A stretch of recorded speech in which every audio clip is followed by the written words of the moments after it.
Hi ವಿದ್ಯಾರ್ಥಿಗಳೇ, ಎಲ್ಲರಿಗೂ ಕೂಡ ನನ್ನ ಚಾನಲ್ಗೆ ಸ್ವಾಗತ ಹೇಳ್ತಾ, ಇವತ್ತು ನಡೆದಂತಹ ಸೆಕೆಂಡ್ PUC ಕನ್ನಡ ಸಬ್ಜೆಕ್ಟಿನ ಒಂದು ಪ್ರಶ್ನೆ ಪತ್ರಿಕೆ ಗರಿಷ್ಠ ಅಂಕಗಳು 80, 3 ಗಂಟೆ 15 ನಿಮಿಷಗಳ ಕಾಲ ಅವಕಾಶ ಇರುತ್ತೆ. ಮೊಟ್ಟ ಮೊದಲು ನಿಮಗೆ 10 ಮಾರ್ಕ್ಸ್ ಮಲ್ಟಿಪಲ್ ಚಾಯ್ಸ್ ಕೊಟ್ಟಿದ್ದಾರೆ. ಸೀತೆಯನ್ನು ರಾವಣ ಎಲ್ಲೆರಿಸಿದ್ದನು? ಯಾರ ಕೈಯಲ್ಲಿ ದರ್ಪಣವಿದ್ದು ಫಲವಿಲ್ಲ? 2ನೇ ಪ್ರಶ್ನೆ ಇದು.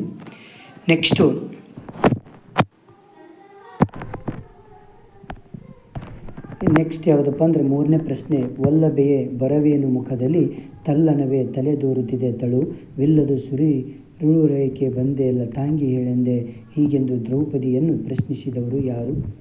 ನೆಕ್ಸ್ಟು 4ನೇ ಪ್ರಶ್ನೆ. ಕವಿ ಬೇಂದ್ರೆಯವರ ಪ್ರಕಾರ ಯಾವುದು ಮತ್ತೆ ಚಿಗುರಬಹುದು? 5ನೇ ಪ್ರಶ್ನೆ. ಲಕ್ಷಧಾರಿಗಳ ಚದುರಂಗದಾಟ ಯಾವುದು? 6ನೇ ಪ್ರಶ್ನೆ. ಅದೃಷ್ಟದ ಪ್ರಶ್ನೆ ಬಂದಾಗ ಲೇಖಕಿಗೆ ಯಾರು ನೆನಪಾಗುತ್ತಾರೆ? 7ನೇ ಪ್ರಶ್ನೆ. ಇದೆಲ್ಲ ಸಾಕು ಮಾರಾಯ, ಯಾವತ್ತು ನಮ್ಮ ಮುಸುರೆ ಪಾತ್ರೆಗಳನ್ನು ನುಂಗದ ಹೊಳೆ ಇವತ್ತು ನನ್ನಪ್ಪ ಮದುವೆಯಲ್ಲಿ ಕೊಟ್ಟ ಬೆಳ್ಳಿ ಲೋಟವನ್ನು ನುಂಗಿತನ ಎಂದು ದಣಿಪತ್ನಿಯ ಚೀರಿದ್ದರ ಅರ್ಥವೆಂದರೆ? Next question. ಆನೆಯ ಮಾವುತನ ಹೆಸರೇನು? ಆನೆ ಶಾಸ್ತ್ರದವನು ಏನೆಂದು ಭವಿಷ್ಯ ನುಡಿದಿದ್ದನು? ಅದೇನು ಮಾಡುತ್ತಯ್ಯ ಆನೆ, ಎಲ್ಲೋ ಕಂಬದ ಮೇಲೆ ಸತ್ತಿರೋ ತಿಮ್ಮಪ್ಪನಿಗೂ ಎಲ್ಲೋ ಓಡಾಡಿಕೊಂಡಿರೋ ಆನೆಗೂ ಕಟ್ತಿರಲ್ಲಯ್ಯ, ಬಾಯಿಲ್ಲದರೋರು ಈ ಪ್ರಪಂಚದಲ್ಲಿ ಬದುಕೋಂಗೆ. ಇದು 10ನೇ ಪ್ರಶ್ನೆ. ನೆಕ್ಸ್ಟ್ ಬಿಟ್ಟ ಸ್ಥಳಗಳನ್ನು ಆವರಣದಲ್ಲಿ ಕೊಟ್ಟಿರುವ ಉತ್ತರಗಳನ್ನು ಸೂಕ್ತವಾದದನ್ನು ಆರಿಸಿ ಬರೀಬೇಕು. ಇಲ್ಲಿ ಆಲ್ರೆಡಿ ನಿಮಗೆ ಏನು ಮಾಡಿರ್ತಾರೆ, ಮೇಲ್ಗಡೆ ಇದ್ದಂತಹ ಕ್ವಶನ್ಸ್ಗಳನ್ನು ಕೊಟ್ಟಿರ್ತಾರೆ, ಇಲ್ಲಿ ಆನ್ಸರ್ಸ್ಗಳನ್ನು ಕೊಟ್ಟಿರ್ತಾರೆ. ಇಲ್ಲಿ ಸರಿಯಾದದ್ದನ್ನು ನೀವು ಆರಿಸಿ ಇಲ್ಲಿ ಬರೀಬೇಕಾಗುತ್ತೆ. ವಾಲ್ಪರೆಗೆ ಬಂದ ಬ್ರಿಟಿಷ್ ಪ್ರಜೆ ಯಾರು? ಡ್ಯಾಶ್ ಕನ್ನಡದ ಮೂಲಕ ಕಲಿತು ಶ್ರೇಷ್ಠ ವಿಜ್ಞಾನಿಯಾದವರು ಯಾರು? ನೆಕ್ಸ್ಟು ಕಲಾಂ ಅವರನ್ನು ಶಾಲೆಗೆ ಕಳಿಸುವಂತೆ ಪ್ರೇರೇಪಿಸಿದವರು ಯಾರು? ಕನ್ನಡವು ಕಸ್ತೂರಿ ಅಲ್ಲವೇ ಎಂದವರು ಯಾರು? ಡ್ಯಾಶ್ ಎಂಬುದು ಲೇಖಕರು ಹೇಳಿದ ಹಳ್ಳಿಯ ಹೋಟೆಲಿನ ಹೆಸರೇನು? ಹೊಂದಿಸಿ ಬರೆಯಿರಿ. ಅ ಪಟ್ಟಿ ಬ ಪಟ್ಟಿ. ಜಾಲಿಯ ಮರದಂತೆ, ಸುಕನ್ಯಾ ಮಾರುತಿ, ಹಬ್ಬಲಿಯವರ ರಸಬಳ್ಳಿ, ಟಿ ಯಲ್ಲಪ್ಪ, ಶಿಲುಬೆ ಏರಿದ್ದಾನೆ, ಪುರಂದರದಾಸರು, ಹತ್ತಿ ಚಿತ್ತ ಮತ್ತು GS ರುದ್ರಪ್ಪ, ಒಮ್ಮೆ ನಗುತ್ತೇವೆ, KS ನಿಸಾರ್. ಇಲ್ಲಿ ಹೊಂದಿಸಿ ಬರೆಯಿರಿ. ಇಲ್ಲಿ ಜಾಲಿಯ ಮರದಂತೆ, ಹಬ್ಬಲಿ ಅವರ ರಸಬಳ್ಳಿ, ಶಿಲುಬೆ ಏರಿದ್ದಾನೆ, ಹತ್ತಿ ಚಿತ್ತ ಮತ್ತು ಒಮ್ಮೆ ನಗುತ್ತೇವೆ. ನೆಕ್ಸ್ಟ್ ನೋಡೋಣ. ಇಲ್ಲಿ ಯಾವುದಾದ್ರೂ 2 ಪ್ರಶ್ನೆಗಳು 2-3 ವಾಕ್ಯಗಳಲ್ಲಿ ಉತ್ತರಿಸಿರಿ. ಇಲ್ಲಿ ಡಾಕ್ಟರ್ ಚಂದ್ರಪ್ಪನವರು ಬಸಲಿಂಗನಿಗೆ ಡಾಕ್ಟರ್ ತಿಮ್ಮಪ್ಪನ ಬಗ್ಗೆ ಕೊಟ್ಟ ಅಭಿಪ್ರಾಯವೇನು? ಮಾರ್ಚ್ನನ್ನು ಕಂಡ ಆದಿವಾಸಿಗಳು ಹೇಗೆ ಪ್ರತಿಕ್ರಿಯಿಸಿದರು? ಮುದ್ದಣ್ಣನನ್ನು ಮನೋರಮೆಯು ಹೇಗೆ ಪರಿಚಯಿಸಿದರು? ಹಳ್ಳಿಯ ಚಹಾ ಹೋಟೆಲ್ಗಳು ಹೇಗಿರುತ್ತವೆ?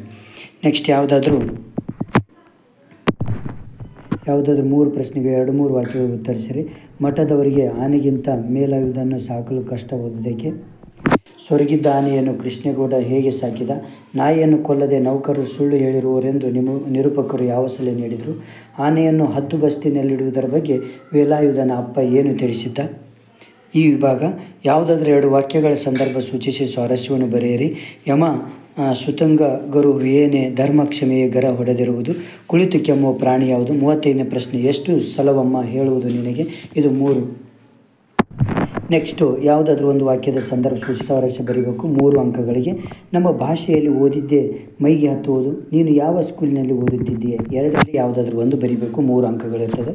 ಯಾವುದಾದ್ರೂ ಒಂದು ವಾಕ್ಯದ ಸಂದರ್ಭವನ್ನು ಸೂಚಿಸಿ ಸ್ವಾರಸ್ಯವನ್ನು ಬರೀಬೇಕು. ನಮ್ಮ ಕಡೆ ಕೆಮ್ಮು ಕಾಲಿಂಗ್ ಬೆಲ್ ಇದ್ದ ಹಾಗೆ, ಕೋಯಿ ಸಿಕ್ಕಿದೆ ಆದರೆ ಹಣ ಸಿಗಲಿಲ್ಲ. 2ರಲ್ಲಿ ನೀವು ಯಾವುದಾದ್ರೂ ಒಂದು ಸಂದರ್ಭ ಸೂಚಿಸಿ ಬರಬೇಕು. ಇದು ಕೂಡ 3 ಮಾರ್ಕ್ಸಿಗಿರುತ್ತೆ. ಈ ವಿಭಾಗ ಯಾವುದಾದ್ರೂ 2 ಪ್ರಶ್ನೆಗಳಿಗೆ 5-6 ವಾಕ್ಯಗಳು ಉತ್ತರಿಸಿ. ಇಲ್ಲಿ 4 ಅಂಕಗಳು. ಪ್ರಮದವನದಲ್ಲಿ ರಾವಣ ಸೀತೆಯರ ನಡುವೆ ನಡೆದ ಸಂಭಾಷಣೆಯನ್ನು ವಿವರಿಸಿರಿ ಅಂತ ಕೇಳಿದ್ದಾರೆ. ರಕ್ಷಿಸಬೇಕಾದರೆ ಭಕ್ಷಕರಾದಾಗ ಒದಗುವ ವಿಘಟನೆಯನ್ನು ಬಸವಣ್ಣನವರು ಹೇಗೆ ಚಿತ್ರಿಸಿದ್ದಾರೆ? ದ್ರೌಪದಿಯು ಅವಮಾನಕ್ಕೊಳಗಾದ 3 ಪ್ರಸಂಗಗಳನ್ನು ವಿವರಿಸಿರಿ. ಜ್ಞಾನವನ್ನು ಹೊಂದುವ ಮಾರ್ಗಗಳು ಯಾವುದೆಂಬುದನ್ನು ಕವಿ ಸೋಮನಾಥ್ ಹೇಗೆ ವಿವರಿಸಿದ್ದಾರೆ? ಇವೆಲ್ಲವೂ ಕೂಡ ಕೇಳಿದ್ದಾರೆ. ನೆಕ್ಸ್ಟು ಯಾವುದಾದ್ರೂ ಒಂದು ಪ್ರಶ್ನೆಗೆ 5-6 ವಾಕ್ಯಗಳು ಉತ್ತರಿಸಿರಿ. ಬಸಲಿಂಗ ಎದುರಿಸುತ್ತಿದ್ದ ಸಮಸ್ಯೆಗಳು ಯಾವುವು? ಕಮಲಾ ಮೇಡಮ್ಗೆ ಮೂತ್ರಪಿಂಡದಲ್ಲಿ ಕಲ್ಲು ಮುಡಿದ್ದಕ್ಕೆ? ಮುಸುರೆ ಪಾತ್ರೆಗಳ ನೀರು ಪಾಲುವುದು ಹೇಗೆ? ಅವುಗಳನ್ನು ಮೇಲೆತ್ತಲು ಮಾಡಿದ ಪ್ರಯತ್ನಗಳೇನು? ಯಾವುದಾದ್ರೂ ಒಂದು ಪ್ರಶ್ನೆಗೆ 5-6 ವಾಕ್ಯಗಳು ಉತ್ತರಿಸಿರಿ.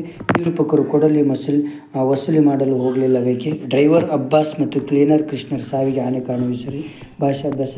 ಇಲ್ಲಿ ಕೆಳಗಿನ 2 ಪದಗಳ ಗುಣವಾಚಕಗಳನ್ನು ಗುರುತಿಸಿ ಬರೆಯಿರಿ. ಉಸಿನಿದ್ದ ಗಟ್ಟಿಪಾದ ಬೆಳ್ಳಿ ಲೋಟ. ನೆಕ್ಸ್ಟು ಬಸಲಿಂಗ ಎದುರಿಸುತ್ತಿದ್ದ ಸಮಸ್ಯೆಗಳು ಯಾವುವು? ಕಮಲಾ ಮೇಡಮ್ಗೆ ಮೂತ್ರಪಿಂಡದಲ್ಲಿ ಕಲ್ಲು ಮೂಡಿದ್ದಕ್ಕೆ ಮುಸ್ರೆ ಪಾತ್ರೆಗಳು ನೀರು ಪಾಲದು. ಇದು ಒಂದು ಪ್ರಶ್ನೆಗೆ 5-6 ವಾಕ್ಯಗಳು ಉತ್ತರಿಸಿ ಒಂದು 4 ಅಂಕ. ಯಾವುದಾದ್ರೂ ಒಂದು ಪ್ರಶ್ನೆಗೆ 5-6 ವಾಕ್ಯಗಳಲ್ಲಿ ನಿರೂಪಕರು ಕೊಡಲಿ ವಸೂಲಿ ಮಾಡಲು ಹೋಗಲಿಲ್ಲಬೇಕೆ? ಡ್ರೈವರ್ ಅಬ್ಬಾಸ್ ಮತ್ತು ಕ್ಲೀನರ್ ಕೃಷ್ಣ ಸಾವಿಗೆ ಹಾನಿ ಕಾರಣ ವಿವರಿಸಿರಿ.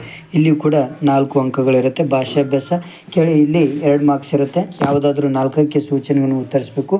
ಪ್ರತಿಯೊಂದಕ್ಕೆ 2. ಕೆಳಗಿನ 2 ಪದಗಳ ಗುಣವಾಚಕಗಳನ್ನು ಗುರುತಿಸಿ ಬರೆಯಿರಿ. ಹುಸಿನಿದ್ದೆ ಗಟ್ಟಿ ಪದ, ಬೆಳ್ಳಿ ಲೋಟ. ಕೆಳಗಿನ 2 ಪದಗಳ ವಿಭಕ್ತಿಗಳನ್ನು ಹೆಸರಿಸಿ. ಬಲ್ಲವರಿಂದ ಮೊಮ್ಮಗಳನ್ನು ತಿಮ್ಮಪ್ಪನವರಲ್ಲಿ. ಕೆಳಗಿನ 2 ಪದಗಳ ಧಾತು ಗುರುತಿಸಿ. ನಲಿವತ್ತ ಓಡುವರು. ನೆಕ್ಸ್ಟು ಕೆಳಗಿನ 2 ಪದಗಳ ಕಾಲವನ್ನು ಸೂಚಿಸಿ. ಹೋದನ್ನು ಕೇಳುತ್ತಾರೆ, ಕುಣಿಯುವರು. 53ನೇ ಪ್ರಶ್ನೆ.